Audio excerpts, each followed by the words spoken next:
Story 1. AITA for not giving my sister my credit or money. Some important background: in my opinion, my older sister and I have had a non-existent relationship since our mom died in December of 2019. At the time of my mom's death, my family found out that my sister had convinced my mom to drain my parents' savings accounts, and my dad only had $611 to his name. My sister has 3 children and was going through a horrible divorce and couldn't get the courts to make her ex pay child support. So I understand she was desperate, but my parents are retired people who were living off savings. Since then, so 1 year and 3 months, she has said less than 100 words to me, all via text. After our mum died, it took me a couple of months to stop being angry with her for what she did, but I tried calling every week or so through 2020 and sent a lot of text messages, all of which went unanswered. No thank yous for birthday and holiday gifts to her or her children. When I had a brush with cancer last year, she didn't even bother to call me or text me after I had surgery. I didn't even know her divorce was final, or that she got a live-in boyfriend. I had to find out from other people. About 6 weeks ago, she texted me to ask if I would co-sign a lease for her since she and her boyfriend were moving. I offered to help her negotiate her lease terms instead. She never did accept. Some friends in common reached out to try to guilt me into helping her. One even accused me of being selfish for refusing on the basis that I am single and trying to buy a house. All was silent until last week when she texted me to ask me for money because her moving expenses were more than she anticipated. This happened less than 24 hours after I announced to our family that I did, in fact, get the job and am moving to the East Coast. She didn't even congratulate me on my new job. I never responded to her request for money, and yet again heard from some friends in common that I am a bad person for not helping my sister financially. Generally, I don't have a problem helping my friends and family. If my best friend needed me, I would go anywhere, spend any amount of money, move mountains, or lasso the moon. I'd do the same for my brother, father, or my other sister. But we have real relationships that they put effort into. Am I the a-hole for not helping her? Now for the top comments. Not the a-hole. Sounds like she reaches out when she needs money. That seems to be the only value you have to her. Recommend you dump the friends in common, as they are no friends of yours. I think she should tell the friends that are reaching out to her that they have more of a relationship with her sister, so they should help out financially. I'm sure they would soon change their tune. 100% do not help her. She's a leech and will suck you dry. She only talks to you when she wants something. Protect your credit report in case she tries to use your social security number to get a credit card or lease. This is a situation that warrants no contact. Best wishes on your new job. Not the a-hole. She only uses people and doesn't care about you or your parents. Let her go. I would add to cut off any friends that side with her, as they are not your friends. Obviously not the a-hole. Not the a-hole. She is not entitled to anything from you. You have no relationship, so at this point she's basically asking a stranger for money. Don't give her a dime. Tell your so-called friends to loan her their money or credit if they're that pressed. Not the a-hole. People who are criticizing you are idiots. If they feel so strongly about this, tell them to co-sign. Cut them off and move on with your life. Enjoy the East Coast. It's the best coast. Story 2. AITA for refusing to hire my sister, 26 female, as my 34 female realtor. I am a real estate flipper. Early on in my career, I met up with Tina, a realtor of 25 plus years, who showed me a home that I ended up not buying. We weirdly hit it off as a sort of mom/daughter vibe. She's about 30 years older than me, and I'm the same age as her daughter, and became sort of a mentor/mentee situation. Tina took me under her wing, taught me half of everything I know, found me deals, found me people to buy my fixed-up places, and basically taught me the ropes. She handles situations I'm still learning to handle. like when a foreclosure auction goes wrong. I'm definitely just starting to learn. Tina is very experienced. The problem, my younger sister Penny, 26 female, is about to get her real estate license. We were having dinner with our dad, and Dad says to me how great it's going to be when Penny and I are working together. I gave him a confused look. Penny then piped up that once she got her license, she'd be handling all of my flipped purchases and sales because she is family. I told her that if I was looking for my own house, sure I would go with her. For my flips, I work with Tina exclusively, because Tina had connections that I did not, such as discount flooring and other such things, and Tina got me a lot of business and sales.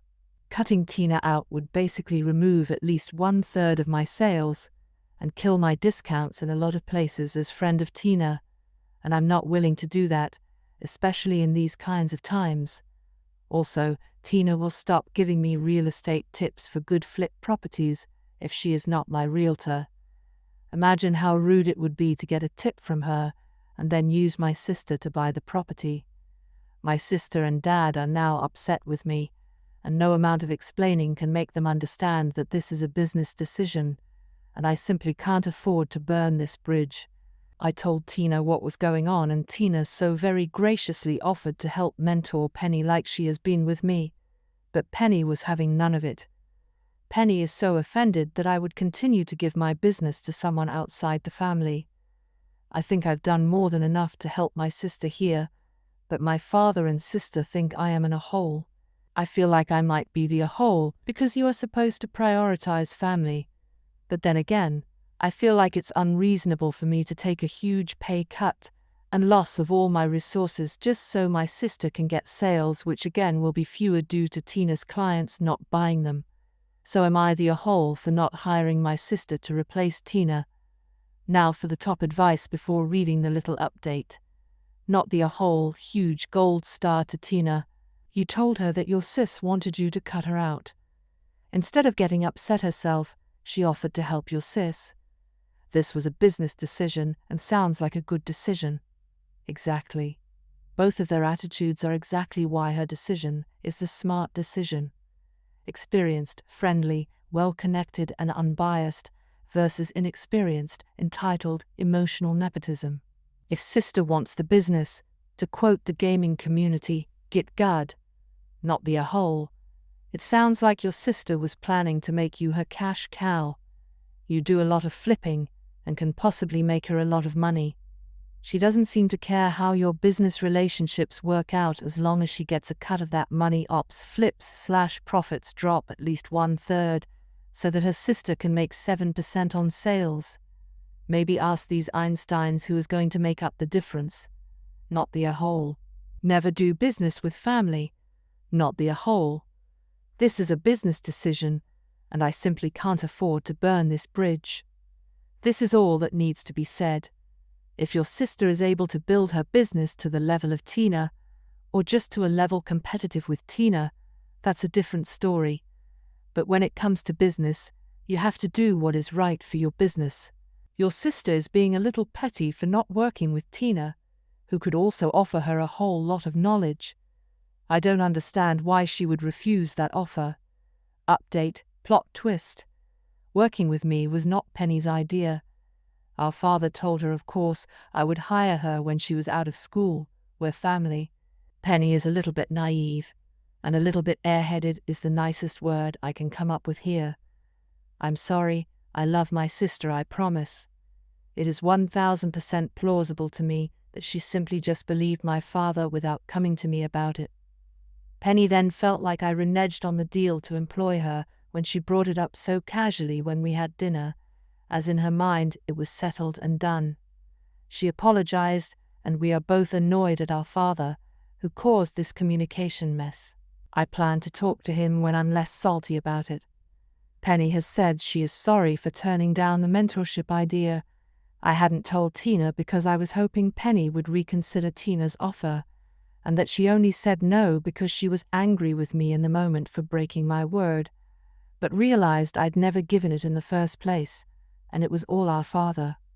I'm going to cautiously link Penny and Tina up, But I'm giving Tina a warning about Penny's potential behavior and a complete okay to cut things off if my sister behaves unacceptably. To the person that asked me if my father had funded my business, no, but my late mother did. She left me and my sister a significant 25% each part of her assets, which was in the mid-six figures for us both. My dad got the rest, but he has plenty of his own already. He used to love helping us out before Mom passed, but stopped entirely when we received the inheritance from Mom, because he said we didn't need any more help. Which, fair enough. I've done well with my business. Penny has been smart with her share and invests in the stock market. Our dad has taught her. To everyone calling me an evil flipper, I specialize in foreclosures and homes nobody wants. Homes that can't even get renters. Homes you can't even get financing for because they're so bad. I fix them up and make them habitable homes again when previously they are not fit for human living. If that's evil, then okay. I've evilly expanded the amount of available housing. Story 3. AITA for moving out in the middle of one of my parents' big projects and not helping them. So ever since I was a kid, I've pretty much been doing hard labor for my parents. Anything from painting the whole house to demolishing and remodeling the whole kitchen or something. This is on top of my normal obligation to keeping the house clean. The whole time, my mom has barked down my throat about how much of a screw-up I am if I request even a day off due to illness of something. She especially held that obligation over my head by saying that I should be thankful they're having me do that and not making me pay rent. And I mean they're right, since I was dealing with some serious mental health issues that for a time prevented me from finding work. So I couldn't even pay for the rent anyway if I wanted to, and I'd need a miracle if I tried making it on my own back then. Well, the day has finally come. Over a long time, I've been able to save up enough to move out, but almost until this point I hadn't told her. I didn't intend to hold off on it. I was just having a hard time finding her in a good mood.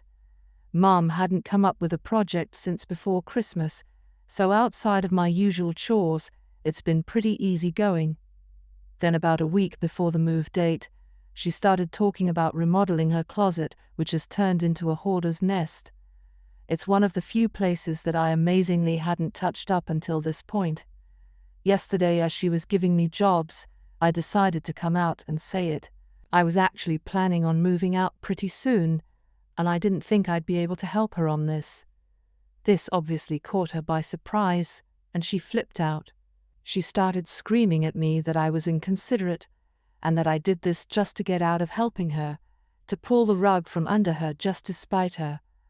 I tried telling her that it wasn't my intention, but she was in a fit of rage at this point. I went to my room to get out of that noise and kept hearing her yell from downstairs that she wanted me out of her hair. I was already packing up, and I didn't have much on me to worry about, so I decided that maybe now was as good a day as any. I texted my friend to ask if I could couch surf until my move-in date, and she said yes. I leave.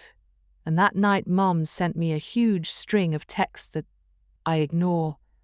Then this morning I get a Venmo request for $500 from Mom. I call and ask her what's going on, and she said that if I don't want to help her do the project, then I have to pay rent on the months I spent sitting on my butt. I tried telling her that that doesn't make sense, and I never agreed to that, but she was adamant and started telling me how she and Dad are aging and can't make it on their own, which is why she needs my money. I hung up, but it's been a few hours and I can't stop ruminating on it. Was what I did wrong? AITA for not giving her enough heads up and not being there for her? Not the whole your mother is a monster. No offense, and please cut her off, and your parents, and anyone that supports her. Not the whole Op's mother is a monster, full offense. I don't know the ages, but it sounds like Op was being treated as little than free labor. And now that they won't do work for them anymore, now they want cash. Absolutely should go no contact. Also, ignore that Venmo request. I don't use it, so I'm not sure if you can delete it. but you have no legal obligation to pay for anything. Not the whole, she can't ask for retroactive rent, especially if there was no documentation saying what rent would be. She is trying to guilt you, so don't send her any money. If I were op, I'd send an invoice for every project and hour of labor spent on their house, and then subtract their retroactive rent payment from that. Not the whole, your mom is an abusive boss, don't give her a dime, and I'd recommend going low contact with her for your own good. Trust me, escaping my abusive parents was the best thing I ever did. It makes all the difference. Not the whole, she doesn't need the rent, and it's illegal asking retroactively for it. It's time to cut her off for a long time. You can talk again with her, but don't talk to her now, and I'm sure you know to not tell her your address. She was using you as physical labor your whole life, and now she is trying to get you back through financial abuse. She needs the rent. The family can't survive without you, etc. Story 4. AITA for not making my stepson a beneficiary to my life insurance. I just had a baby girl, so I'm taking out life insurance just in case anything ever happens to me. My family will be taken care of.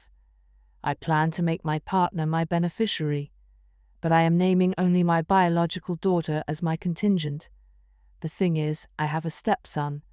I have been in his life since he was born pretty much, and I absolutely adore him. Before my daughter was born, I was thinking of splitting the life insurance 50-50 between the two. But some things that have happened has made me change my mind. 1. My in-laws and I do not get along. I'm no contact with them, but my partner isn't, which is totally fine. But because my in-laws don't like me, they have not even bothered asking about my daughter, see post history, and therefore have no relationship with her. 2. My stepson is watched by my mother-in-law while parents are at work, so he is very much loved by my in-laws. 3. My stepson's mom is very involved in his life, 50-50 custody, and all her family lives within several hours from you 4. My family is spread out all over the world, and my siblings and dad live across the country, so the only people my daughter has is mom, dad, brother, and my friends. My partner was a little put off that I'm not going to name my stepson as contingent at all. I think I'm in a hole, because I did say I don't plan to ever treat the kids differently, and I love them both so much. But my reasoning is that my daughter doesn't have as many people to care for her if something were to ever happen to me, while my stepson has his mom, maternal and paternal family. So, I want to make sure she is going to be taken care of with college, etc. So, am I the whole? Edit. I just wanted to add I would change it to 50-50 after they reach adulthood. And if I pass before my partner, I would want him to use it for both kids. But while they're minors, if both my partner and I were to pass, the life insurance would solely go to her because she doesn't have the same kind of support that my stepson does. He would still have his mom and both sides of family, while my daughter wouldn't have any parents and only maternal family. Also, my partner is also getting life insurance that is divided equally between both kids. Now for the comments. Not the whole for the exact reason you mention. You love your stepson, but if God forbid something happened to you, there wouldn't be an obvious financial burden relating to his care. Love aside, the people on the birth certificate are the ones who signed up to provide for the child monetarily. You have an obvious financial obligation to your daughter that your stepson's mother and father have for him. If it was your husband's policy, both kids should be named, but for you, just your daughter is your responsibility. By the way, a life insurance policy is not a binding contract to give all your assets to someone. If this is causing conflict, would you consider writing a will that splits financial and material assets, everything except the payout of life insurance policy, between the two children if something were to happen to you and your husband? If your husband is the beneficiary, he can give the money to anyone he wants. You should put her as the beneficiary, that way if something happens to you it goes to her. As your husband, he would oversee it until she is of age. Stepson isn't your kid. No obligations. I wouldn't say I have no obligations to my stepson. I've been helping raise him, and I love him. I have a college fund started for him and pay for his things too. I just know in the event of our passing, he has a bigger support network than my daughter does, so I want to make sure she will be well taken care of. Can't your husband buy a separate policy? Yes, he's going to also take out life insurance that's split equally between both kids.